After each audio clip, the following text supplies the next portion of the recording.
Ouais, il a cherché pendant 8 ans. Il y avait je sais pas combien de bitcoins sur son disque dur. Enfin, pour avoir accès à la décharge en Angleterre, et puis on lui a donné l'accès, mais il le retrouvait pas. Et au final, il a baissé les bras. C'était 1 milliard, je pense, la valorisation. D'où le fait que le gars a fouillé une décharge pendant 8 ans. pendant 8 ans, quoi. Qui est Satoshi? C'est lui qui a la réponse. Généralement, on parle toujours, est-ce que c'est une personne seule, un groupe de personnes, Ouais. est-ce que c'est la NSA, le FBI? Surtout, ça aide à sa décentralisation, le fait qu'on n'ait pas un visage. Parce qu'en fait, si on avait une personne, on pourrait l'enfermer, on pourrait mettre la pression à cette personne. Au Salvador, le président a dit en fait on va faire de Bitcoin une monnaie nationale. Il y avait vraiment deux opposés. Quand ils se sont lancés, le FMI avait dit vous allez vous casser la figure. Puis il y a ceux qui se disaient ça pourrait nous sortir justement des problèmes d'inflation qu'on connaît.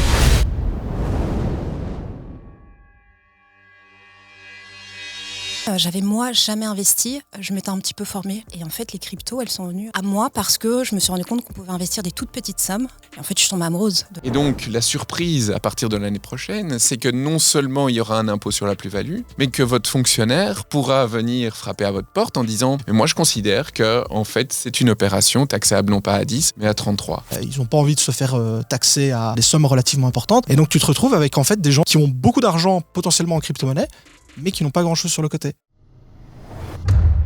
Donc, on a récolté une série de questions en tout genre, justement, qui parlent un peu fiscalité, minage, questions un peu génériques. Et donc, celui qui sait l'apprendre, l'apprend avec plaisir. Et j'espère évidemment que toutes les questions auront une réponse. Et ça sera intéressant même de croiser un petit peu les informations de chacun pour voir un petit peu. La première, c'est comment organiser une stratégie de sortie pour sécuriser ses bénéfices. Ok. Donc, pour sécuriser ses bénéfices en crypto, ce qui peut être intéressant, c'est qu'il y a 2 axes. La première, c'est la voie de la stabilisation. Donc, on va utiliser une crypto qui est très intéressante chez nous, c'est une catégorie de crypto qui s'appelle les stablecoins.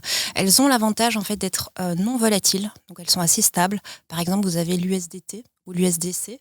Ce sont des cryptos qui sont liés au dollar. Et puis on a l'EURC qui est lié par exemple maintenant à l'euro. On a le Pax Gold qui est lié à l'or. Et ça c'est intéressant. Pourquoi ? Parce que si je veux prendre mes profits, je ne dois pas forcément vendre et donc être taxé, avoir une plus-value, je peux passer en stablecoin, ce qui me permet en fait de rester sur la blockchain, c'est-à-dire un marché qui est ouvert 24/24, 7 jours sur 7, qui est hyper liquide et qui me permet d'être 100% propriétaire de mes actifs, en dehors du système classique traditionnel. Je recommande un cold storage, donc par exemple un ledger, donc c'est un portefeuille de type froid qui va vous donner la propriété de vos actifs, c'est-à-dire que vous êtes propriétaire de vos clés privées. L'inverse d'une clé publique qui vous permet simplement de recevoir des cryptos, la clé privée, elle vous permet de dépenser vos actifs. Et donc si vous gardez vos stablecoins sur un portefeuille de type froid, vous pouvez très bien vous réexposer, à l'écosystème, par exemple sur Bitcoin, à un moment qui peut être opportun pour vous. Par exemple, s'il y a une baisse de marché ou autre. Donc ça peut être un moyen de stabiliser vos profits, de rester quand même dans l'écosystème et de, quand vous le souhaitez, vous réexposer sur Bitcoin ou même d'autres altcoins. Ça, c'est la première voie. La deuxième voie, ça va être de vendre. Et quand on vend, forcément, il y a une plus-value qui est effectuée. Et là, il faut trouver aussi la plateforme. Éventuellement, la plateforme où vous avez fait l'achat, c'est la plateforme où vous allez faire peut-être la revente. Ça peut être intéressant parce que elle vous connaît déjà, vous avez déjà lié votre moyen de paiement. Et normalement, si la banque a accepté que vous fassiez le premier virement, elle devrait accepter que vous reveniez. Ce qui n'est pas toujours le cas, il faut être honnête. Maintenant, il y a quand même de plus en plus de banques belges qui sont ouvertes, notamment la KBC, si je ne me trompe pas, qui elle a créé son Kitcoin, son propre coin, mais c'est aussi une banque qui est quand même plutôt crypto-friendly. Moi, j'ai pas de problème avec ING non plus, pour l'instant. Je ne sais pas si vous avez eu d'autres avis, mais donc, il faut trouver une banque qui accepte. La troisième option, le petit bonus que je vais rajouter, c'est peut-être faire un emprunt. Vous pouvez très bien aussi faire un emprunt sur vos propres actifs. Par exemple, vous ne voulez pas vendre votre Bitcoin. Vous pouvez soit le faire sur la voie de la décentralisation, sur par exemple AAV. Il y a tout ce qui est emprunt, borrowing, lending. Mais vous pourrez aussi très bien faire un prêt qu'on appelle un prêt qui permet avec ces cryptos, très lombard, merci beaucoup, qui permet en fait de rester propriétaire de vos actifs du début à la fin et de générer une certaine liquidité qui arrive directement sur votre compte en banque. Puisqu'en fait, par exemple, moi j'ai déjà entendu une banque qui est très connue en Suisse, mais qui a plein d'autres localisations. Et elle permet en fait d'avoir un virement directement sur votre banque classique. Ça peut aider effectivement le prêt lombard.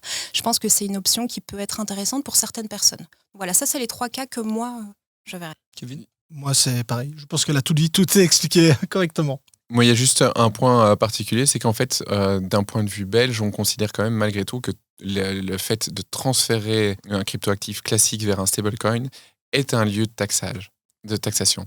Donc en fait, le problème, c'est que toute opération qui est visée là est une opération taxable. Et là, clairement, ça va être dans le collimateur l'année prochaine. Alors le bon père de famille aujourd'hui qui l'aurait fait comme ça, en fait, il ne serait pas dedans, dans la mesure où il reste bon père de famille. Mais sinon, il se retrouverait... On peut stabiliser, puisque la question, c'est la stabilisation. Mais on Oui, sera c'est de taxé. sortir, oui. Ok, Ouais. parfait. Ok, deuxième question. Est-ce qu'on peut acheter des crypto-monnaies via une société? Qu'on peut investir en société? Oui, on peut le faire. Vas-y, je t'en prie. Non, vas-y. Non, mais c'est bien. Oui, on peut le faire. En fait, il faudra juste assurer le placement financier et le risque, il va être évidemment dans la trésorerie de l'entreprise. Donc, on a pu l'observer au cabinet qu'il y avait des sociétés qui malheureusement avaient fait faillite parce qu'ils avaient fait un investissement au mauvais moment. Alors, comme souvent, il peut y avoir le génie qui tombe au bon moment parce qu'il a fait le bon investissement au bon moment et le malheureux qui a fait le même investissement au mauvais moment. Et donc, malheureusement, on constate que dans la réalité, il peut y avoir un mauvais investissement, en tout cas un momentum qui n'était pas approprié avec des fâcheuses circonstances. Mais sur le fond, ça va suivre la fiscalité traditionnelle. Je rajouterais juste le côté pratico-pratique. Comment est-ce qu'on fait en fait quand on a une société et qu'on veut investir en crypto? On va sur une plateforme classique, une plateforme d'achat, Centralized Exchange, et en fait, on va ouvrir un compte qui n'est pas un compte personnel, comme on le ferait nous, Monsieur et Madame Tout-le-Monde, mais un compte qui est professionnel avec le numéro d'entreprise de la société. Et en fait, on peut acheter n'importe quelle crypto. Alors attention à la stratégie quand même que vous allez utiliser. À partir du moment où c'est une société que vous engagez, peut-être rester sur le premier actif, qui est quand même Bitcoin, et de pas trop se diversifier sur des petites capitalisations. Mais en tout cas, c'est totalement faisable. Et il faut juste ouvrir un compte professionnel et la plupart des grosses plateformes, évidemment, le proposent. Et tenir compte évidemment de tout l'aspect fiscalité. Et juridique. Oui, complètement. Je pense que j'ai une question maintenant pour toi, Kevin. Le minage, c'est quoi et comment ça fonctionne?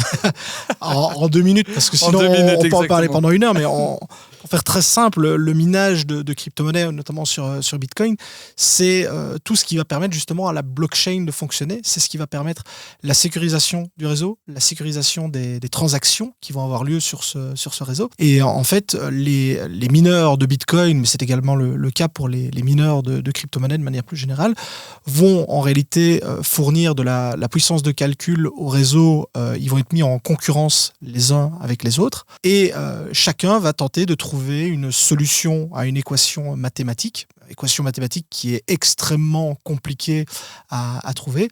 Et en réalité, en fait, le mineur qui va parvenir à trouver cette équation mathématique, cette solution à cette équation mathématique, c'est une sorte d'énorme loterie, va avoir l'immense honneur d'être sélectionné pour valider un bloc, introduire les transactions qui ont été réalisées sur ce bloc, le sceller et pouvoir ainsi l'ajouter à la blockchain. Et alors pourquoi est-ce qu'on a des mineurs de crypto-monnaies qui sont intéressés par ça? C'est parce qu'en fait c'est une opération qui peut être très très rentable en fonction bien entendu du coût électrique que vous allez payer. Et on se rend compte que dans certains pays où on a un coût électrique qui est beaucoup plus faible que ce qu'on a ici en Europe, ça peut être très intéressant justement de participer à la sécurisation du réseau Bitcoin, puisque à l'heure actuelle la récompense de bloc est de 3,125 BTC plus les frais de transaction, on va dire, qui sont négligeables. Si on est à un Bitcoin à 110 000 $, ça nous fait quand même 330 000 $ qui sont générés toutes les 10 minutes, puisque sur Bitcoin, on a en moyenne un bloc qui doit être ajouté à la blockchain toutes les 10 minutes. Donc on comprend bien que quand il y a 330 000 $ à prendre toutes les 10 minutes, il y a beaucoup de personnes qui sont en compétition. D'ailleurs, à l'heure actuelle, sur Bitcoin, c'est devenu une activité qui est industrielle. On n'est plus du tout sur la petite personne qui va faire ça à la maison, dans son coin, comme ça a pu l'être à une époque, hein, attention. Ça a été. Maintenant, on est face à des géants de l'industrie qui sont installés, qui ont créé des usines, en fait, des usines de minage, des fermes de minage, où toute la journée, il y a des machines qui tournent 24 heures sur 24, 7 jours sur 7, pour assurer la sécurité du réseau, le bon fonctionnement et prendre un petit billet au passage. Tu as bien répondu. Essayez, hein. Comment sécuriser ces cryptos? Tu l'as dit, je ne sais pas si tu veux rajouter un point ou si quelqu'un d'autre veut rajouter. Dans le cold wallet, ça reste la solution numéro 1, c'est clair. Et moi, je dirais aussi peut-être la diversification. Peut-être que selon les montants, peut-être en avoir plusieurs, justement. Oui. Diversifier un petit peu à ce niveau-là. Les portefeuilles. Oui, on peut diversifier aussi les comptes. Donc là où je vais recevoir en fait mes cryptos, puisqu'il y a une traçabilité et en fait, tout le monde peut voir ce que je possède une fois qu'on a en fait ma clé publique. Je peux ouvrir un deuxième compte qui permet en fait d'avoir une espèce de diversification de mes propres actifs, mais pas sur un seul lieu. Moi, j'ai des personnes, à partir d'un certain montant, on ouvre plusieurs comptes, c'est quand même intéressant. Et on peut effectivement avoir 2 portefeuilles différents, de marques peut-être différentes. Parce qu'en fait, on pose souvent la question, mais qu'est-ce qui se passe avec mon ledger s'ils font faillite ? Tout va bien. À partir du moment où vous avez vos 24 mots qui sont notés quelque part, idéalement dans 3 endroits différents qui sont sécurisés, en fait, vous pouvez racheter une autre marque comme Trésor, et vous mettez vos mots de passe, et vous récupérez en fait toutes vos cryptos. Donc, il ne faut pas se stresser. Par contre, c'est vrai que ça peut être bien d'avoir peut-être 2 types de portefeuilles différents. Comme ça, au moins, vous êtes plus tranquille. Et on peut peut-être rajouter une petite couche de spécificité au niveau des multisigs. Donc là, ça veut dire que plusieurs personnes vont devoir accepter que je fasse une transaction. Donc je ne peux plus toute seule, moi, Morgane, décider de faire un transfert chez quelqu'un. Je vais avoir besoin de la présence de peut-être 4 personnes et 3 d'entre nous, on va devoir accepter, par exemple, que la transaction se fasse. Donc ça, pour ceux qui sont un petit peu plus tatillons sur la sécurité, c'est encore un niveau... Parfait pour régler une succession. On force tous les enfants à devoir valider une opération. Mais oui, au moins il n'y a pas de... Oui. Il n'y a pas d'arnaque derrière. Ok, alors, ensuite, que se passe-t-il si je n'arrive plus à trouver la provenance de mes cryptos ? Ça, c'est ce qu'on avait dit. C'est un accident de bateau, ça arrive. C'est encore arrivé cette semaine en Turquie. Bah donc on l'a dit, hein, c'est vrai qu'au final ça posera plus de problèmes au niveau bancaire dans un premier temps. Donc, ensuite, quelle est la durée de vie du matériel de minage ? Où est-ce que tu l'achètes ? Alors, ça va totalement dépendre vers quel type de matériel on va se tourner. Mais donc, typiquement, si on reste sur du matériel Bitcoin, en fait, on dit souvent que le matériel a plus ou moins une durée de vie de 3 ans, mais généralement, elle est plus courte, non pas par le vieillissement de la machine, mais par son obsolescence. Parce qu'en fait, les fabricants sortent quasiment chaque année un modèle plus puissant qui consomme moins d'énergie, et donc en fait c'est plutôt ça qui va impacter, c'est-à-dire qu'au bout d'un an et demi, tu vas avoir une machine qui va faire la moitié de ta consommation électrique par rapport à ta machine et qui va produire 2 fois plus, ce qui veut dire que ta machine va avoir 4 fois moins de rentabilité par rapport à ce qu'il y avait avant. C'est vrai pour d'autres crypto-monnaies, donc c'est très rare en fait que les machines arrivent entre guillemets en bout de vie, surtout que ça reste des composants relativement simples, donc c'est des ventilateurs qu'on peut remplacer, c'est des alimentations qu'on peut remplacer, donc on peut très facilement réparer entre guillemets une machine, mais c'est plutôt est-ce qu'elle sera toujours rentable dans 1 an et demi, dans 2 ans, dans 3 ans. C'est plutôt pour ça qu'on va s'en séparer, plutôt que se dire elle est complètement toute cassée, elle est finie, quoi. Et la personne qui veut se lancer justement dans le minage, se lance pas. Parce que c'est dessus ou... Non, il se lance plus. Tout simplement, à moins d'avoir un tarif électrique extrêmement préférentiel, comme c'est le cas dans certains pays du globe, mais en Europe, le minage est mort et enterré. On a des tarifs électriques qui sont tellement élevés. J'ai encore vu, il n'y a pas si longtemps que ça, le coût d'extraction. Alors, je ne sais plus dans quel pays d'Europe c'était, mais en gros, il fallait pour que ce soit rentable que le Bitcoin soit quasiment à $200 000. Donc, c'est pas intéressant. Quand tu sais que, par contre, tu as des pays où, si le Bitcoin est même à $50 000, ils sont hyper rentables. C'est ces pays-là qu'il faut se tourner. C'est vers les pays qui ont des surplus énergétiques qui permettent de tirer les prix. Effectivement, quand tu vois qu'il y a, chez nous, je ne connais pas le prix du kilowattheure, mais on doit être entre 40 et 50 centimes. Tu as des pays où on est à 2-3 centimes le kilowattheure. C'est là qu'il faut aller. Vouloir miner à 50 centimes, c'est mort. Et si jamais, pour les petits curieux, ça coûte combien ? C'est quoi l'investissement de base ? Un ASIC seul, ça doit être aux alentours, en fonction du modèle bien entendu, comme toujours, mais ça doit être 2-3 000 euros, 4 000 euros. Ça peut même aller jusqu'à... On a déjà vu des ASIC à 20-25 000 euros, mais c'était des modèles très spécifiques. Vraiment, il fallait être dans certaines conditions. Mais en fait, la machine en elle-même, c'est une partie du coût. Il y a le coût électrique de l'autre côté. Si vous en avez qu'une, ma foi, ça fait du bruit, ça chauffe un peu, mais c'est pas un problème. C'est surtout quand on a des dizaines de milliers, comme on parlait, les gens qui font ça de façon industrielle. Il faut des hangars, il faut des systèmes d'extraction de chaleur, je sais plus comment on appelle ça, mais pour étouffer le bruit, parce que ça fait un boucan de dingue quand on a des milliers.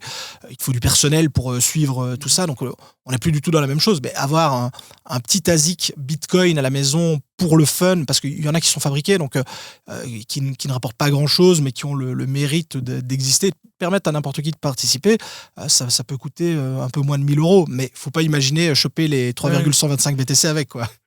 Oui, bien sûr. Vaut-il mieux acheter des crypto-monnaies en une fois ou en plusieurs fois ? Tout est possible. En fait, ça va surtout dépendre du profil d'investisseur de la personne. Il n'y a pas une réponse qui est universelle et qui est valable pour tout le monde. Comment on investit dans cet écosystème, ça doit en fait être en adéquation avec comment on fonctionne. Mon profil d'investisseur va dicter la stratégie que je vais choisir. Et la stratégie qui est bonne pour moi, c'est la stratégie que je peux tenir sur le long terme. peu importe quels sont mes objectifs finalement. Donc apprendre à se connaître. Profil d'investisseur, les grosses questions que je peux donner, c'est mon horizon d'investissement, ma tolérance au risque, parce que ça peut quand même faire beaucoup la différence. Puis le temps que j'ai à ma disposition pour la mise en place, mais aussi pour le suivi de ma stratégie. Selon ces infos-là, on peut avoir une idée de est-ce qu'on achète tout en un coup et on ne regarde plus pendant 5 ans, par exemple, et on met tout sur un cold storage. Ça, ce serait l'idéal, surtout sur Bitcoin. C'est ce qui fonctionne le mieux pour les gens. On achète et on a un holder, on ne touche plus à rien. Est-ce qu'on est un petit peu plus ouvert au risque? Et dans ce cas-là, est-ce qu'on ne ferait pas, par exemple, un simple DCA? Ce serait peut-être même plutôt un bon père de famille, je dirais, mais quelqu'un qui veut aller chercher des points d'entrée un petit peu plus particuliers vers le bas. Là, on est plutôt dans des ordres limites. Donc voilà, il y a différentes manières en fait d'entrer dans cet écosystème. Le DCA fonctionne quand même extrêmement bien, même pour les gens qui sont là depuis très longtemps. C'est une manière d'acheter en fait un actif, peu importe le prix de la crypto, toujours avec la même fréquence et pour la même somme. Ça fonctionne bien, mais il y a des gens qui peuvent très bien rentrer avec un montant et le mettre en un coup. Donc c'est difficile de répondre à cette question. Il n'y a pas une bonne réponse qui est bonne pour moi, en tout cas pour tout le monde. C'est clair. Non, c'est vraiment le profil de l'investisseur qui va répondre à ça. Il y a des gens qui vont mettre 50 € tous les mois, il y a des gens qui vont mettre 10 000 € d'un coup. Donc voilà, ça va vraiment dépendre du profil de l'investisseur. Oui, et puis au final, tu l'as dit, quand on parle profil d'investisseur, tu as dit aussi l'horizon long terme, court terme, qui impacte énormément. Étant donné qu'il y a de la volatilité, si tu investis sur des années, un DCA, à la limite, c'est même pas obligé, j'ai envie de dire. Si tu as un certain montant, tu le mets. Est-ce que les gens vont vraiment vouloir optimiser au point de gagner 3% de plus alors qu'en fait, ils sont partis pour 15 ans? Par contre, la personne qui est très court terme parce qu'elle sait que dans 3 mois, elle veut sortir, alors là, évidemment, autant optimiser, jouer sur le détail, quoi. Oui. Et on peut rentrer directement ou faire un DCA qui est extrêmement proche. DCA, c'est pas forcément j'achète une fois par mois. Ça peut être j'achète toutes les heures, toutes les minutes sur certaines plateformes. Tout est possible. Oui. Puis on peut aussi faire une forme de double DCA, hein. On peut le faire à l'entrée et à la sortie. Donc en fait, effectivement, le bon père de famille peut très bien se dire, en fait, oui, moi, je vais lisser aussi mon coût d'entrée. J'ai besoin aussi, à un moment donné, je récupère à un moment donné, c'est normal aussi. C'est de l'usage qui est cohérent et c'est pas je prends en une fois toute ma plus-value. Donc c'est une forme de comportement prudent parce qu'effectivement, pour lisser mon risque, en fait, je le lisse en amont, je le lisse sur la sortie. Oui, d'une part, c'est pour lisser le risque et c'est aussi pour ceux, par exemple, comme tu dis, à la sortie. On donne un cas de figure, imaginons, on a mis 10 000 € par le passé, on a fait 100 000 €, tu décides de sortir tout d'un coup. Le lendemain, Bitcoin prend, j'allais dire 30%, pas en un jour, mais enfin, on ne sait jamais avec le marché, mais prend énormément, peu importe. Et en fait, tu te rends compte que tu serais sorti le lendemain, tu aurais pu aller chercher beaucoup plus. Donc peut-être que segmenter ta sortie te permet d'aller grappiller un peu plus ou un peu moins, ça dépend. Et donc, comme tu le disais, de lisser. Donc, est-ce qu'il y a des signaux pour reconnaître une arnaque? C'est compliqué. Mais bon, après, il y a quand même pas mal de red flags. Il y a effectivement les red flags classiques, c'est-à-dire que si on vous propose des rendements extrêmement élevés, du type des dizaines de pourcents chaque jour, ça doit normalement alerter. On l'a expliqué justement avec les arnaques au tout début. À un moment donné, si on vous dit vous avez déposé, je sais pas moi, 1 000 €, si vous remettez 1 000 €, ça débloque la situation, ça débloque les choses. Normalement, il n'y a pas de problème. Vous devez pouvoir toujours avoir accès à vos fonds. Il n'y a jamais besoin de remettre de l'argent. Donc, c'est un red flag. Si à un moment donné, de manière générale, plutôt les promesses sont trop belles. Si à un moment donné, on fait miroiter que parce que vous avez mis les 100 € de mamie sur telle crypto-monnaie, vous allez devenir multimillionnaire à Dubaï avec une Lambo, est-ce que c'est vraiment ça? Est-ce que c'est vraiment plausible? Donc, même si potentiellement ça pourrait arriver, est-ce que c'est vraiment plausible? Donc voilà, il y a effectivement des indicateurs qui sont gagner de l'argent vite fait, bien fait, trop rapidement, avec on vous dit justement c'est pas risqué parce qu'on a mis au point une technologie. Maintenant, avec l'intelligence artificielle, on la sort à toutes les sauces. Mais donc voilà, ça reste les conseils qu'on pourrait donner à tout le monde qui investit, que ce soit en crypto-monnaie, en bourse ou autre. C'est vraiment se méfier quand c'est vraiment trop beau pour être vrai, ce qu'il n'y a pas anguille sous roche, quoi. Ne pas se précipiter aussi. Oui, ne pas se précipiter en complément peut-être l'équipe qui est derrière. Est-ce qu'ils ont au moins un profil LinkedIn? Qu'est-ce qu'ils ont fait avant? D'où ils sortent? Et peut-être aussi la tokenomics quand même du projet. Combien de tokens est distribué aux fondateurs, aux développeurs? Qu'est-ce qui reste pour la communauté? Est-ce qu'il y a un vesting? Est-ce que, c'est des petites choses qu'on peut quand même aussi regarder. Et puis, est-ce que la communauté grandit bien aussi sur les réseaux sociaux? À un moment, si l'administrateur dans Telegram ne répond plus, il y a peut-être des questions à se poser, par exemple. Donc ça, c'est quelque chose qu'on peut regarder assez facilement. Okay. Puis aussi, si jamais on vous dit j'aimerais bien prendre l'usage de ton ordinateur, Bah là, il y a un problème en disant. Moi, je le fais, c'est parce que- je suis bienveillante. Oui, oui. Sinon, oui. mais parce qu'il y a une personne physique qui est là et les gens le savent. Mais sinon, effectivement, si on dit ben voilà, je vais prendre contrôle de votre ordinateur et vous allez voir, je vais vous aider pour avoir le dashboard, ça va poser problème. Et il y a aussi un autre site qui est important, c'est de vérifier sur le site de la FSMA en Belgique. Donc en fait, on sait vérifier quels sont tous les scams qui ont déjà été détectés. Et donc ça, c'est quand même un point qui est important, un point officiel qui permet en fait de pouvoir déjà voir qu'est-ce qui a été exclu en Belgique d'une activité légale. La liste doit être longue. Parce que les scams, c'est pas ça qui manque. Sinon, peut-on déduire ces pertes dans une déclaration fiscale ? Alors pour l'instant, on peut le faire sur les 5 dernières années. Okay. On peut déduire aujourd'hui, si j'ai fait une plus-value, je peux déduire les pertes qui ont eu lieu au cours des 5 dernières années. À partir de l'année prochaine, ce sera uniquement les pertes qui auront eu lieu dans l'année. Intéressant. Quel montant minimum faut-il pour se lancer en crypto-monnaie ? Il n'y a pas de montant minimum et c'est ça qui est beau dans notre écosystème, c'est qu'en fait n'importe qui peut participer à partir de 20 € sur un exchange, mais en réalité on peut à partir d'1 euro même acheter une toute petite part d'un bitcoin, puisqu'on peut diviser un bitcoin par un satoshi et on peut faire exactement la même chose sur un Ethereum, sur un Solana. Nous, les cryptos, elles sont divisibles au maximum, donc c'est vraiment intéressant de pouvoir se dire que tout le monde peut participer parce qu'il n'y a pas techniquement de minimum. C'est juste que sur les grosses plateformes d'achat, en général c'est quand même 20 € qui est demandé au minimum. Et puis, c'est pour compléter ce qui a été dit, mais c'est exactement ça. Il y a très souvent des gens qui me disent, mais oui, mais j'ai pas 110 000 € à mettre dans un bitcoin. Mais tu leur expliques, comme tu l'as très bien dit, pourquoi est-ce que tu voudrais acheter, si tu as 110 000 €, achète-toi un bitcoin entier si tu veux, mais tu peux acheter justement pour 20 € de bitcoin. Et ça, c'est vrai que c'est quelque chose que les gens ont souvent du mal à comprendre, c'est de se dire qu'on peut avoir tu l'as très bien dit, une fraction de bitcoin et on n'est pas obligé d'en avoir un entier. Bien d'en avoir un entier, mais on n'est pas obligé. J'ai une question qui vient de tomber. Qui est Satoshi ? Non, c'est lui qui a la réponse. Moi, j'aurais dit... non, j'ai pas la réponse, mais généralement, quand on se pose la question, on parle toujours, est-ce que c'est une personne seule, un groupe de personnes, est-ce que c'est la NSA, le FBI derrière ou autre. Moi, justement, j'aime cette idée qu'on n'ait pas un visage à mettre, et c'est d'ailleurs tout ce qui fait la beauté de Bitcoin. Mais je ne sais pas pourquoi, c'est purement personnel, mais j'ai vraiment l'impression que ce soit un groupe de personnes. J'ai du mal à imaginer, alors que c'est tout à fait plausible, que ce soit une personne seule qui ait fait ça. Mais moi, en tout cas, j'aime l'idée déjà de ne pas connaître qui c'est, et j'ose espérer qu'on ne le saura jamais, parce que ça fait partie du mythe. Et j'aime me laisser entendre que ce sera un groupe de personnes, mais voilà, ça c'est ma propre opinion sur le sujet. Moi, je penserais plus l'inverse, justement. Pourquoi ? Parce qu'il y a toujours l'appât du gain, et qu'une personne pourrait, par philosophie, se dire, par principe, je ne toucherai pas, justement, je n'irai pas prendre mes plus-values, mais que plusieurs personnes, qu'il y en ait un à un moment qui craque en se disant, écoute, voilà, il est alcoolisé, il est ceci, il est cela, il a besoin de liquidité, il se dit, le tout pour le tout, je récupère tout.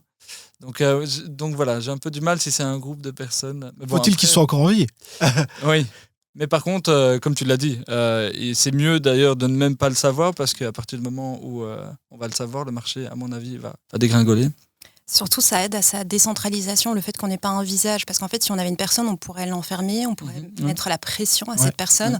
Et à chaque fois qu'il y aurait eu un problème sur la blockchain de Bitcoin, ça aurait été la faute de cette personne. Et en fait, moi, j'avoue que je penche plus sur le côté groupe, parce que je me dis, c'est tellement brillant, en fait, cette idée, que c'est plusieurs cerveaux qui sont rencontrés et qui ont décidé ensemble de faire... ils ne savaient pas que Bitcoin allait être ce qu'il est aujourd'hui, mais je pense que ça pourrait être un groupe de personnes. Alors, il y a des gens qui se sont prétendus être Satoshi Nakamoto, Craig Wright, qui n'a toujours pas su prouver, d'ailleurs, qu'il était Satoshi Nakamoto, mais c'est intéressant qu'il y ait quelqu'un qui pense vraiment l'être. Et puis, il y a beaucoup de gens qui ont été suspectés d'être Satoshi Nakamoto, Anamba, qui est un cryptographe très connu, qui est cité d'ailleurs dans le white paper de Satoshi Nakamoto du 31 octobre 2008. On a d'autres personnages, Alfinet, qui a reçu la première transaction, par exemple, en Bitcoin. Donc c'est intéressant, toutes ces théories autour de qui est Satoshi Nakamoto, mais c'est ce qui fait qu'aujourd'hui, Bitcoin, c'est qu'il n'y a pas une figure et on ne peut pas en fait s'attaquer à Bitcoin. Bitcoin, c'est du code, mais c'est une communauté. En fait, c'est personne, Bitcoin, c'est tout le monde. C'est une énigme.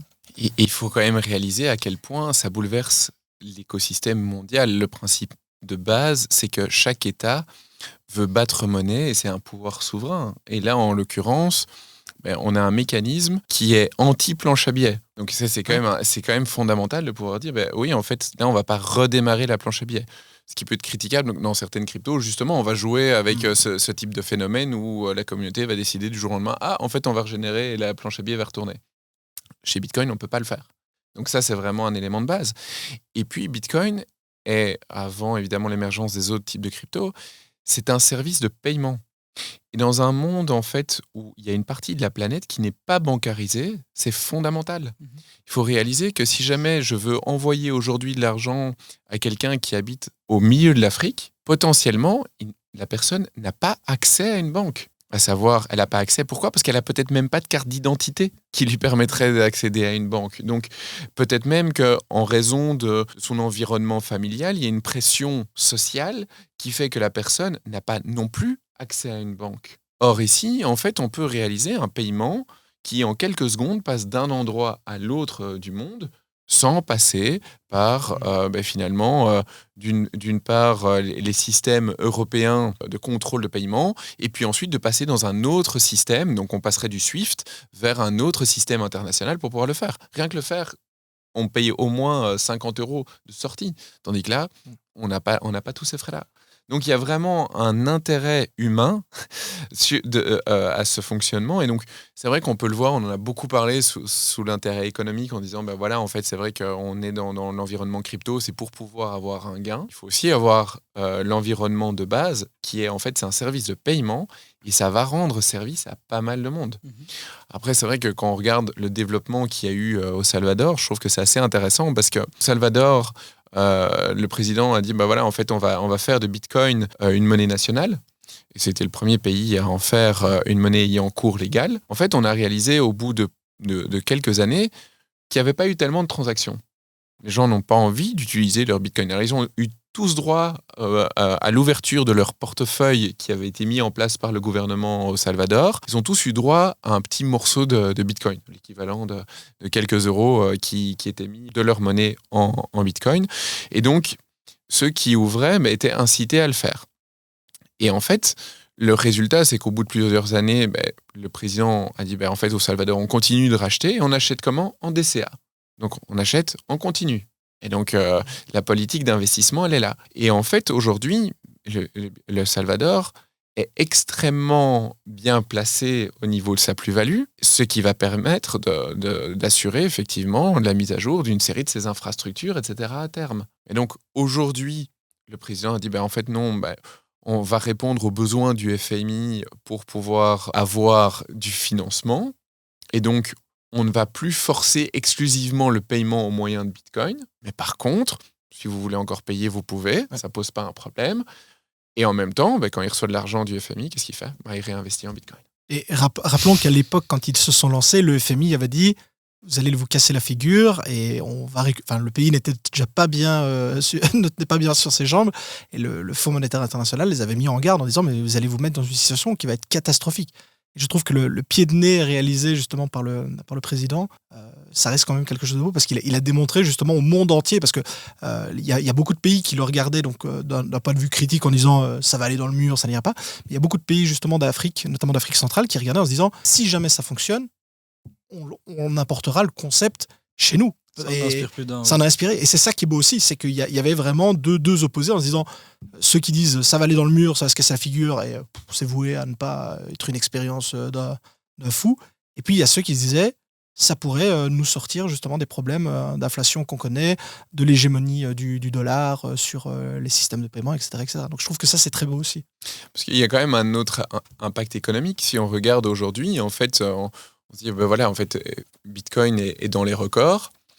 Il y a une certaine stabilité aujourd'hui dans le Bitcoin, plus que ce qu'il y a eu au cours des dernières années. Mais en fait, ce qui est intéressant, c'est que suite à l'arrivée du président américain au pouvoir, en fait, le dollar a perdu en valeur, suivant sa politique, vu que l'objectif du président américain, c'est de faire en sorte qu'il y ait effectivement plus d'exportation au niveau des États-Unis, moins d'importation. Donc, on va donner une valeur plus faible au dollar.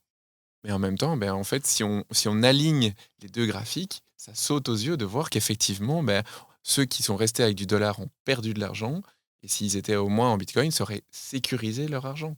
Oui, complètement. Donc, ceux qui ont pensé être en stablecoin US$ ont perdu de l'argent. On voit peut-être un graphique très stable, mais en fait, ils ont perdu de l'argent alors qu'en fait, ils avaient fait un swap vers le Bitcoin. En fait, il n'y aurait pas eu cette perte d'argent.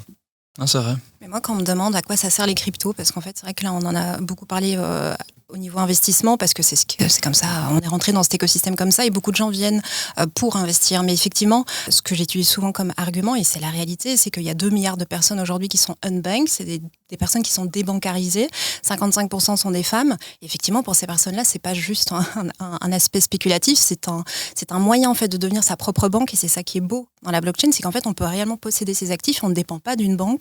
Je ne dois pas avoir une adresse fixe quelque part. Ça peut être aussi temporaire qu'on est débancarisé. En fait, il y a plein de gens qui sont concernés. Et c'est vrai que là, le Bitcoin principalement est super intéressant. J'ai été aussi en Turquie. 50% des Turcs ont du Bitcoin. Pourquoi ? À cause de la dévaluation de leur monnaie.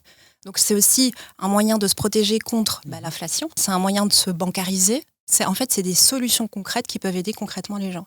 Et ça, c'est quand j'explique qu'il y a l'aspect spéculatif, mais ce qui est le plus beau, c'est aussi derrière, ça rentre évidemment là-dedans. Et quand quelqu'un vous demandera la prochaine fois, mais à quoi ça sert vraiment les cryptos ? Déjà à 2 milliards de personnes. Et en fait, Bien résumé aussi. c'est très très bien résumé. Et quand on voit en fait l'utilité qu'il y a de ces actifs, on se dit en fait que les mécanismes fiscaux qu'on est en train de mettre en place dans un point de vue très national et donc très étriqué sont très loin en fait de ces réalités-là. Et donc il faudra voir en fait dans quelques années comment ces éléments-là vont évoluer. Est-ce que finalement les États vont pas de plus en plus se mettre dans la course aux cryptos également, en se disant en fait nous on a raté le train là, tout comme les États sont propriétaires d'or. Est-ce que finalement à un moment donné on ne devrait pas acheter du Bitcoin et se dire finalement on ferait bien de prendre le train avant qu'il ne soit trop tard. Et ça bouge déjà. Il y a de plus en plus de pays, effectivement, de pays, des entreprises même, qui ont montré que justement ils cherchaient à accumuler, en tout cas avoir des réserves fédérales principalement de Bitcoin, effectivement. Les États-Unis, en fait, leur intention, là, c'est 5% avec le Bitcoin Act qui a été proposé par la sénatrice Cynthia Lummis du Wyoming.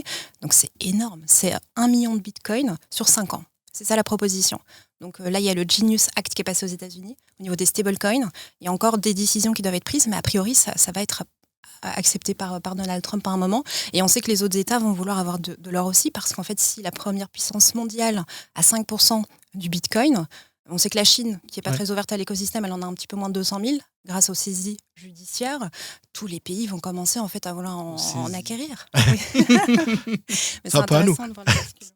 C'est vrai qu'à l'époque, à mon avis, les saisies, ça se jouait vraiment. Regarde, c'était l'Allemagne qui avait saisi 50 000 BTC et qui les a vendus à 30 000 $. Et tout le monde disait que c'était un non-sens complet. Mais voilà, c'était le...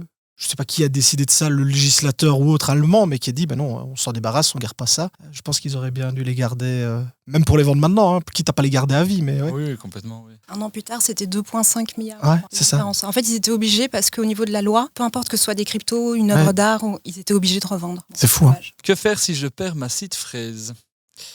Pleurer. Si réellement, si tu perds, donc, en partant du principe que tu perds complètement la seed, donc que tu n'as aucun moyen de la récupérer, ça fait partie d'ailleurs de ce qu'on pourrait mettre dans les scams et arnaques. Je peux retrouver ta seed et autres, c'est foutu. À la limite, on dit toujours, s'il te manque un mot, il y a toujours encore moyen de faire par essai, quoique généralement la plupart des portefeuilles vont te bloquer après 3-4 tentatives. On se souvient d'ailleurs d'une personne qui a je ne sais plus combien de milliers de bitcoins sur un disque dur qui est sécurisé. Il avait 3 essais pour le débloquer, il en a usé 2, donc à partir du 3e tout est scellé et il faut y arriver. Donc en fait, de manière générale, si vous perdez votre seed, vous n'avez plus que vos yeux pour pleurer. C'est ce que Morgane expliquait très bien avant. Si tu as ton hardware wallet, peu importe le modèle, la société fait faillite. Tu le perds. Tu perds le hardware wallet. Il brûle, etc., etc. Tant que tu as la seed, il n'y a pas de problème. Par contre, l'inverse, il n'y a pas de machine arrière. La seed, c'est vraiment l'élément crucial. Tu peux avoir ton ledger là, le brûler devant tout le monde. Si tu as ta seed, tu reprends un ledger, tu remets la seed, tu récupéreras tout. Par contre, l'inverse n'est pas vrai. Donc c'est hyper important Morgane l'a très bien expliqué, 3 copies dans 3 endroits sécurisés, le mieux au monde. Enfin, encore une fois, chacun est acteur de sa propre sécurité. Plus tu vas mettre en place d'éléments pour sécuriser ça, mieux ce sera. Mais on sait qu'il y a très bien des gens qui vont faire ça sur un post-it à côté du bureau, et c'est généralement ce qu'on déconseille de faire, mais on sait qu'il y en a qui vont le faire. Ils vont faire une photo avec avec leur téléphone, mais au final, c'est pas du Et tout tu le mets ça. dans le cloud et c'est foutu, ouais. Oui, parce qu'il y a aussi l'histoire de la personne justement qui a arrêté ses recherches il n'y a pas longtemps et qui avait je sais pas combien de bitcoins sur son disque dur. Sur son disque dur, ouais. Ouais, qui a Dans fait pendant 8 ans, je pense. Ouais, il a cherché pendant 8 ans pour avoir accès à la décharge en Angleterre, et puis on lui a donné l'accès, mais il ne le retrouvait pas. Et au final, il a baissé les bras au bout de 8 ans en se disant c'est bon, il est. C'était combien de bitcoins encore? C'était 1 milliard, je pense, la valorisation. Je pense. Je ne sais plus combien ça lui représentait en livres sterling, mais c'était fou aussi. D'où le fait que le gars a fouillé une décharge pendant 8 ans. Quoi. Comment comprendre les cycles bull run et bear market? En 2 mots, en 4-5 mots. C'est très compliqué à imaginer, mais en fait, il faut savoir que sur le Bitcoin, en tout cas pour le Bitcoin, il y a un élément majeur qui a lieu tous les 4 ans qui s'appelle le halving, donc qui est justement la division de cette récompense de blocs qui est payée aux mineurs. Donc j'ai dit tout à l'heure que les mineurs touchaient 3,125 BTC, avant c'était 6, etc. Donc au tout début, en fait, les mineurs touchaient 50 Bitcoins. Alors, il faut imaginer que 50 bitcoins au prix de l'époque, c'est-à-dire qu'à l'époque même, le bitcoin n'avait pas de prix, donc on leur donnait 50 BTC toutes les 10 minutes pour le plaisir. Tu as tout à fait raison, Kevin. Le halving, c'est ça qui drive un peu le marché. En fait, tous les 4 ans, on a la division de bitcoin en 2, la production en fait, de bitcoin, la récompense des mineurs en gros. Et qu'est-ce qui se passe après ? On voit en tout cas historiquement, alors ce qui s'est passé dans le passé ne se répète présage pas le toujours, futur. Ouais. Mais quand même, ça nous donne des petites indications. Et on voit qu'en fait, 6 mois en général, moi j'avais donné un article pour l'Écho, j'avais dit 6 mois, et bien 6 mois après le halving qu'on a eu en 2024, on a commencé à avoir une belle montée, puis on a eu l'élection de Donald Trump, qui est très ouvert à l'écosystème et qui a dit lui-même qu'il deviendrait le président le plus pro-Bitcoin et pro-crypto au monde, et jusqu'à présent, il tient quand même ses promesses, et une explosion. Donc en fait, le halving, ça nous permet de savoir, tiens, il y a eu le halving, est-ce qu'il ne va pas y avoir dans les prochains mois une montée qui peut être intéressante? Pendant combien de temps elle dure? En moyenne, c'est 1 an jusqu'à 18 mois, donc 1 an, 1 an et demi. Puis ensuite, il y a quand même la chute, attention, il y a le bear market qui arrive, donc là, c'est une dépréciation en prix de Bitcoin et de l'ensemble des actifs, et là, on peut partir pour 2 à 3 ans. Pour l'instant, en tout cas, c'est un cycle de 4 ans, donc c'est-à-dire une oscillation entre une belle hausse, le bull run, et puis un bear market, une tendance très baissière qui est extrêmement dure pour les investisseurs, puisque personne n'a envie d'acheter en fait en bear market, alors que c'est le meilleur moment pour peut-être entrer pour ceux qui n'ont jamais investi 1 euro. Complètement. Le problème, en fait, c'est que l'investissement en crypto est contre-intuitif par rapport aux émotions. Et donc, effectivement, quand on parle de ça, c'est effectivement, on va se dire, en fait, on doit acheter en bull run, alors qu'en fait, on doit acheter en bear market. Et ça, c'est tout à fait paradoxal. Donc, c'est la raison pour laquelle, tout à l'heure, tu parlais du DCA. En fait, ça enlève les émotions parce que qu'il pleuve, qu'il vente, qu'il neige, on achète toujours la même quantité en euros de telle chose dans laquelle on croit. Et donc, en fait, on ne se préoccupe pas de savoir si ça monte ou ça descend. Et la preuve, c'est qu'en fait, effectivement, il y avait des cycles qui étaient relativement réguliers. Aujourd'hui, on a un environnement crypto qui est quand même avec un énorme changement, en tout cas de paradigme dans l'environnement global. Et donc, on ne sait pas, en fait, si ça va influencer non plus ce type de cycle de manière plus globale, parce qu'effectivement, en fait, c'est comme si on avait inventer totalement quelque chose de nouveau qui va effectivement permettre un autre développement que ce qu'on avait connu jusqu'à présent. Donc ce sont des étapes en fait, et c'est vrai que souvent on représente le développement des cryptos par rapport au développement d'Internet, et c'est vrai qu'on voit là où on en est, si on fait des parallèles, on voit effectivement là où on en est. Ici je crois qu'on est dans l'équivalent de juste avant les années 2000, quoi. Donc voilà. La grosse différence aussi, c'est l'arrivée des institutionnels. Depuis 2024, en fait, avec BlackRock, pas que BlackRock, mais depuis janvier 2024, le fait qu'il y ait des milliards qui rentrent de la finance traditionnelle pour être exposés à Bitcoin et puis ensuite, dès l'été 2024, sur Ethereum. Alors Ethereum, les ETF n'ont pas très très bien marché, mais maintenant, ils commencent justement à attirer les investisseurs. Ça veut dire quelque chose aussi, c'est-à-dire que le cycle, il est plus pareil. On n'a plus que les retail, et les geeks, parce que c'était quand même beaucoup vu comme ils ont acheté par les geeks au départ. Maintenant, c'est des whales, c'est des baleines, c'est des milliards qui rentrent. Et chaque jour, on a des nouvelles qui nous confortent que la finance traditionnelle est intéressée par notre écosystème. On a des sociétés cotées en bourse qui achètent aujourd'hui du Bitcoin. On a tout ce qui est institutions qui s'intéressent à notre écosystème. Il y a tout ce qui est tokenisation des actifs du monde réel, tout ce qui est bon du trésor, tout ce qui est immobilier. Donc, c'est que le début. Voilà. Il y a aussi Google qui lance sa blockchain et Stripe aussi, si je ne dis pas de bêtises. Il y en a plein. Il y a déjà plein de... Parce que c'est souvent ce qu'on dit aussi, enfin moi c'est une question qui me revient souvent, c'est oui, c'est bien sympa votre truc, c'est bien sympa, mais est-ce qu'il y a des cas concrets déjà ? Et en fait, des cas concrets, il y en a plein, ce que les gens n'imaginent pas. Il y a par exemple BMW qui utilise sa propre blockchain, donc blockchain privée, pour assurer la traçabilité d'une partie de ses pièces. On a Breitling, pour les montres, qui a ses certificats d'authenticité sur la blockchain. Pareil, blockchain privée, mais quand même. On a LVMH qui utilise en partie la blockchain pour assurer justement éviter les contrefaçons. Donc en fait, c'est ça ce qui est bien aussi avec la blockchain, c'est qu'en fait, il y a plein d'activités qui l'utilisent déjà, des fois même sans s'en rendre compte, puisqu'au final, une blockchain, c'est jamais qu'une base de données, pour Bitcoin décentralisée. Et donc c'est ça qui est beau, c'est qu'il y a plein de gens qui disent ok, c'est sympa, à part investir de l'argent, enfin jouer la spéculation, est-ce qu'il y a autre chose en plus ? Ça fonctionne déjà, ça existe, c'est déjà, à l'heure actuelle, c'est déjà en place. Tout l'aspect certification, oui. Voilà. Et pour revenir juste, on avait dit pour l'achat, j'avais entendu, alors est-ce que c'est vrai ou pas, que certains traders justement sur leur graphe inversent les couleurs. Parce qu'on dit généralement pas acheter en période de hausse. Et ben en fait, quand tes bougies sont rouges, tu te dis j'achète pas, donc je rentre pas sur le marché. Par contre, quand ça commence à chuter, c'est là qu'il faut rentrer. Et c'est vrai que c'est intéressant parce que du coup, psychologiquement, tu sais quand tu rentres, tu sais quand tu sors. Ça joue énormément sur la psychologie. Il y a beaucoup de gens qui font ça. D'ailleurs, c'est une option qui existe sur la quasiment totalité des exchanges. Parce que justement, on sait que le psychologique est hyper important dans l'investissement. Et pour certaines personnes, c'est beaucoup plus simple d'avoir les bougies en inversé. Comme ça, pour ceux qui écoutent et qui veulent se délaisser un petit peu. Le problème, c'est qu'on est daltonien, quoi. Ça va moins bien. Une question peut-être pour Gilles, je ne sais pas, est-il possible d'acheter de l'immobilier en privé ou en société avec des cryptos ? Alors, je pense que. Est-ce que la question est pour la Belgique ou est-ce que c'est pour le monde entier ? Moi, tu c'est peux ça prononcer sur les deux. D'accord. Alors, c'est possible d'acheter de l'immobilier aujourd'hui avec du Bitcoin notamment, mais d'autres actifs aussi, mais pas en Belgique. Moi, j'ai pas entendu de cas, en tout cas en Belgique pour l'instant. Il y a eu une vente immobilière qui s'est faite directement avec le Bitcoin. Il faudrait déjà que les notaires acceptent en fait, parce que c'est eux qui reçoivent l'argent. Par contre, c'est possible au Portugal. Il y a eu un appartement à Braga qui a été vendu pour 3 bitcoins avec l'aide des notaires. Donc, ils ont dû changer les règles notariales pour pouvoir faire cette transaction.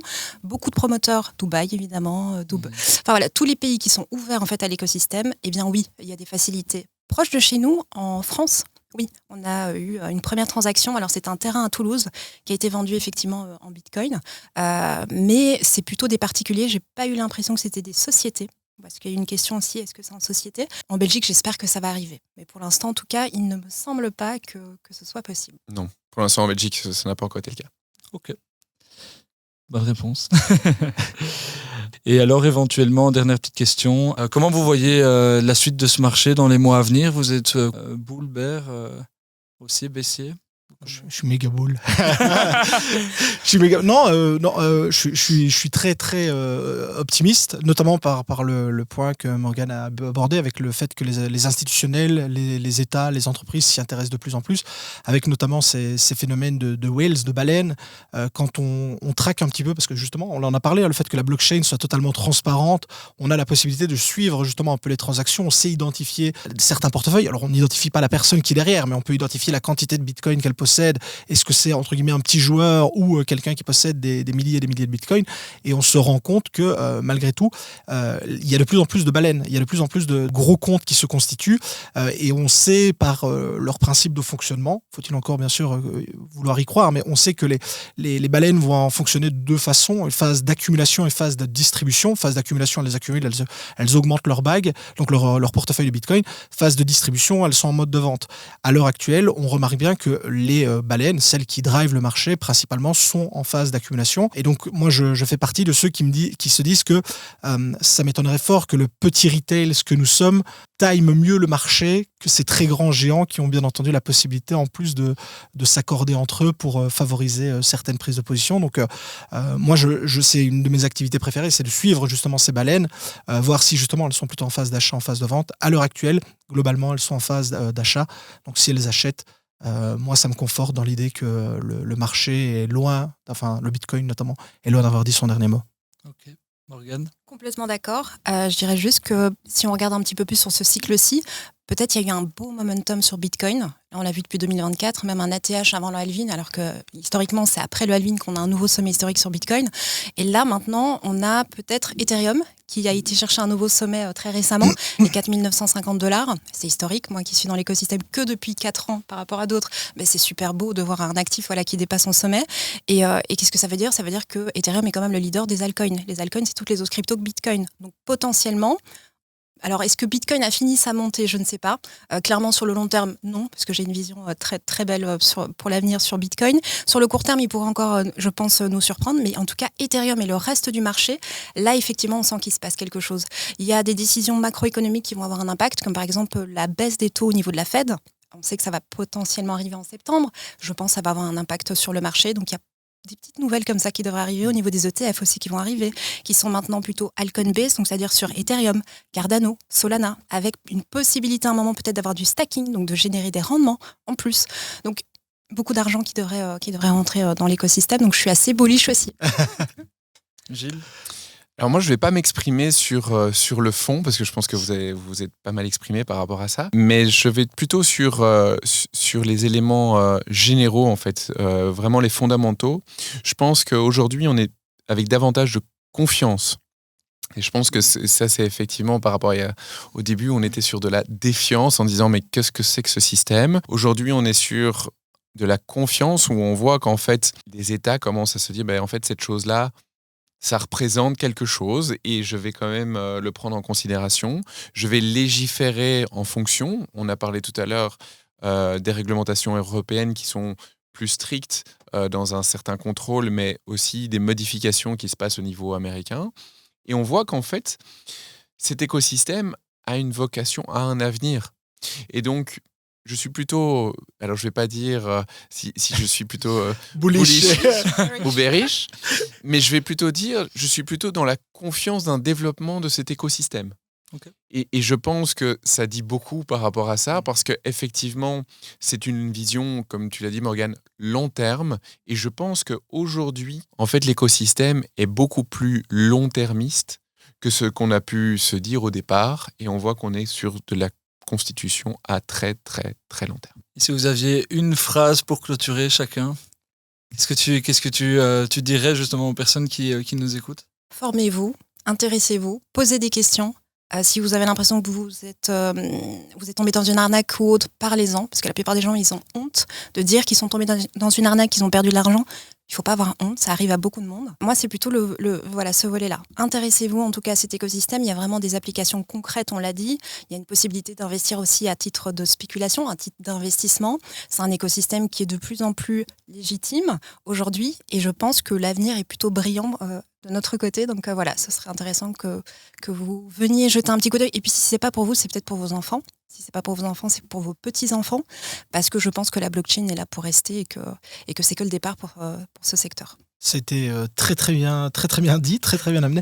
Je pense que moi, ce serait lancez-vous, n'hésitez pas. Je ne dis pas qu'il faut foncer tête baissée, parce que comme Morgane l'a très bien expliqué, apprenez, formez-vous, n'hésitez pas à poser des questions, mais à un moment donné, il faut passer à l'action. Et je pense qu'à un moment donné, il faut se lancer dans le grand bain. Il y aura jamais, à un moment donné, il y aura jamais quelque chose qui sera mal fait. Surtout si on commence, si on se montre raisonnable. Hein. Comme on l'a dit, on peut acheter pour 20 € de Bitcoin. Même si il se passait quelque chose de catastrophique, bon, je pense que 20 € sur l'histoire d'une vie, ça ne serait pas dramatique. Et c'est d'ailleurs ça que je dirais, c'est lancez-vous avec une petite somme, apprenez les bases, comprenez comment on gère un portefeuille, comment on fait une transaction. La différence entre les différents réseaux, justement, on a parlé de Bitcoin, d'Ethereum, de Solana, il y a plein de réseaux différents. Apprenez tout ça. Et puis, si à un moment donné, vous êtes happé comme on a pu l'être par l'écosystème, il sera toujours temps à ce moment-là de voir plus grand, de changer les choses, mais se lancer, voilà, au moins pour découvrir réellement l'écosystème. Je pense que Morgane et Kevin ont très bien conclu. Et j'irais qu'au-delà de se lancer, de se former, assurer la traçabilité, conserver la preuve du passage de la finance traditionnelle vers l'écosystème. Ça, c'est fondamental. Conserver ces documents, par exemple en Belgique, vous pouvez le faire sur le coffre-fort numérique du notariat, sur EasyMe. Vous conservez ces pièces-là, au moins elles seront à disposition de vos héritiers le cas échéant, et donc effectivement, ça les aidera dans la vision long-termiste. Aussi, ne mettez pas plus d'argent que ce que vous acceptez de perdre. Tu parlais de 20 €. Pour quelqu'un, ce sera 20 €. Pour d'autres, ce sera peut-être 100, 1000 €. Mais c'est important parce qu'effectivement, on reste dans un écosystème qui est loin de la finance traditionnelle. Il n'est pas protégé de la même manière. Il a ses libertés, mais donc il a ses inconvénients aussi. Bien savoir dans quoi on investit et où sont gardées les clés. Si vous investissez au travers d'une plateforme, en fait, vous avez un risque de contrepartie. Si vous mettez aujourd'hui votre argent sur un compte d'épargne en Belgique, vous avez une protection de 100 000 euros. Mais si vous le mettez sur une plateforme et qu'elle fait faillite, vous perdez votre argent. Donc ça, c'est quand même extrêmement important. Ça en revient sur le s'informer. Donc tracer, informer, savoir effectivement quelle quantité d'argent je suis prêt à perdre. Parce qu'effectivement, comme le dit maintenant le slogan en Belgique et en Europe, le seul risque qu'il y a en crypto-monnaie, c'est en fait le risque et donc de perdre tout son argent. Donc ça, c'est quand même un point qui est extrêmement important, c'est de garder ça en tête. Et puis après, effectivement, de se dire, voilà, moi je me connais, je sais quelles sont mes émotions, je sais ce que je fais. Et le faire dans une conformité, donc de connaître les règles, le cas échéant, effectivement, de prendre conseil auprès de différents interlocuteurs en disant, voilà, je sais que ça évolue, mais c'est important en fait d'être conseillé là, parce qu'être mal conseillé peut également coûter très cher. Ok, merci. Moi, je vais dire un mot aussi pour conclure. Que tout ceci n'est pas un conseil en investissement, évidemment. On connaît ce disclaimer. Mais déjà aussi, un grand merci à vous. Je trouve que, en tout cas pour ma part, j'ai passé un excellent moment. Et puis, il y a eu plein de valeurs, plein d'échanges. Donc, c'est hyper intéressant, divers et variés. Donc, vous êtes les bienvenus pour une prochaine avec grand plaisir.